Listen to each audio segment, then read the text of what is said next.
Brandon Cutler here from AEW, and I hope you guys have an awesome podcast with the MonsterCast.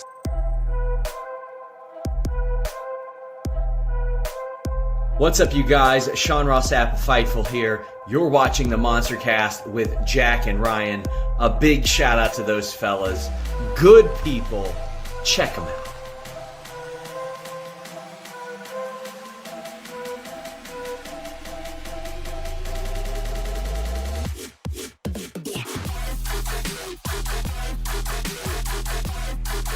Here's your hosts of the MonsterCast, the Straight Edge Monster Jack and Ryan. Claim his prize against MJF Yeah, to continue the story next that was topic. supposed. Yeah, that's what Fuck CM Punk. Next All right, topic. boom. Fucking loser behavior. All right, let's go to the next topic here. We got to talk about it. Ronda Rousey. Okay, so the reason I'm bringing up Ronda Rousey on the show today is because there was a report that came out saying that her WrestleMania plans have already been changed twice, dude. Twice. So my question to you is this, and I want to break this down for everybody that doesn't understand what I'm saying. Her plans look like they're going to be changing again. So Wrestling Observer is reporting that the previous two plans of Rousey versus Rhea, which is obviously not happening now, and Rousey and Shayna versus Damage Control are now scrapped. And now the plan is to have Lita and Becky win the titles and then go against Ronda Rousey and Shayna Baszler at Mania. Now, do you think this is a better position for her? Do you think that this is the right way to go? Do you think you would rather see just Ronda Rousey versus Shayna Baszler straight up in a match? Because remember, it's 2 nights, right? So like you're gonna have plenty of spots for matches. And they've kind of been teasing back and forth the Rousey-Shayna thing anyway.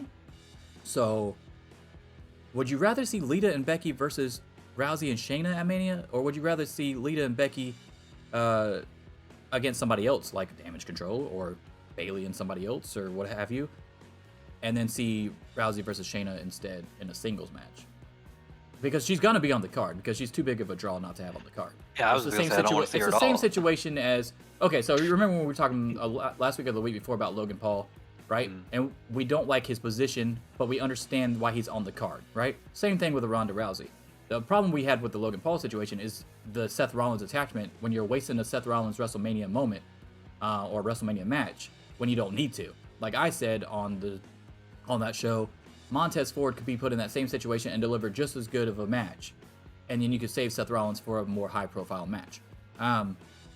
Do we feel the same way about Rousey here, especially when Lita is already a legend that's attached to the match? Yeah, I don't. The thing about Rousey is I don't give a shit what they do with her. I just wish she wasn't there. So there's no scenario that you're gonna name where I'm like, oh yeah, that sounds good for her to be in. I don't care. I don't care what she does. I don't want her to be there. So for people that actually care about her, I think a match with Baszler is more interesting than any tag shit they're trying to set up or anything like that. I know she just had some big spat with Bayley on Twitter last night, weirdly enough, or this morning. I don't remember. Yeah, it's probably to set up the Damage Control. It might be a 3-way. It might be a triple threat tag team match, honestly. Could do that, but yeah, I don't give a shit about anything Rousey does. Like, she's super boring to me. I don't know how much longer she's gonna wrestle for WWE. That's why I want to see Rousey versus Baszler before it's all said and done. But I mean, feel like I'm not. Obviously, all the mainstream attention she brings, they're gonna book her no matter what. But I don't think even most wrestling fans like her at this point. I mean, I don't have a problem with her. But you could. It's not. I'm like not tuning in to see Rousey. You're never watching a card to see her. Correct. Yes. No. That's. And her being left off a card is never gonna make you. It's never gonna make you be like, oh fuck, why didn't they have Rousey on this? Not once. Yes, and I agree with that as well. But the issue is they tried to build her up like Lesnar, and it failed because she didn't have the wrestling skills of a Lesnar, right? So like they try to put her over everybody and make her a badass, which is fine. But then when she wasn't improving and then she left because she was pregnant and had a baby or whatever and came back, that's a lot of time in between where you weren't getting better. Doesn't matter if you're being trained by Natalya, all right? Natalya's not wrestling for you. Natalya can teach you till you're blue in the face. That doesn't mean you're going to be good. Natalya can teach me right now. That doesn't mean I'm going to be fucking Bret Hart when I go out there. You know what I'm saying? Like, there's still a chance I'm going to be Tom McGee. So it doesn't matter.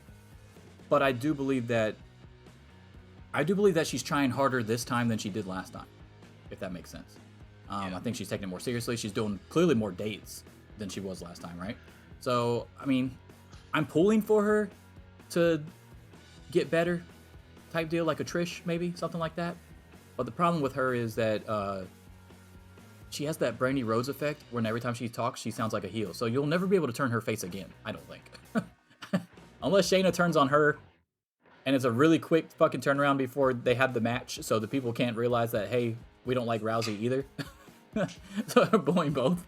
I'd much rather prefer Rousey to turn on Baszler, so that Baszler's the face, because I think Baszler being the badass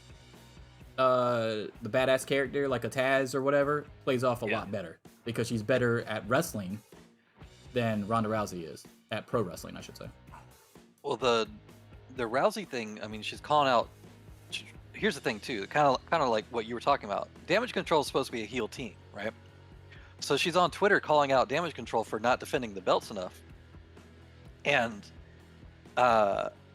Bailey is basically like, yeah, they actually defend the belts all the time at the live shows that you don't fucking go to, because you don't work live dates. They defend them all the time. You're just not aware of it because you don't really fucking work here.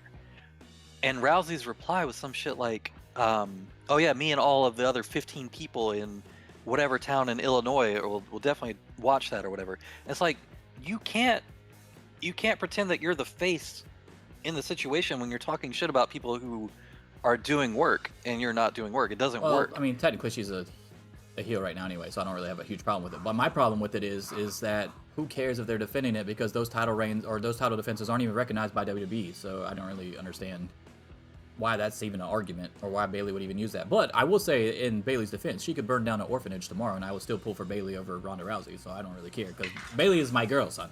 No one's. Yep. I'm not going for anybody over Bayley. It doesn't matter how good they are. I don't think that anything Rousey does to try and get any kind of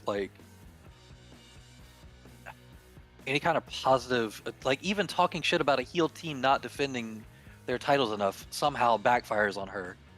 Like she can't do.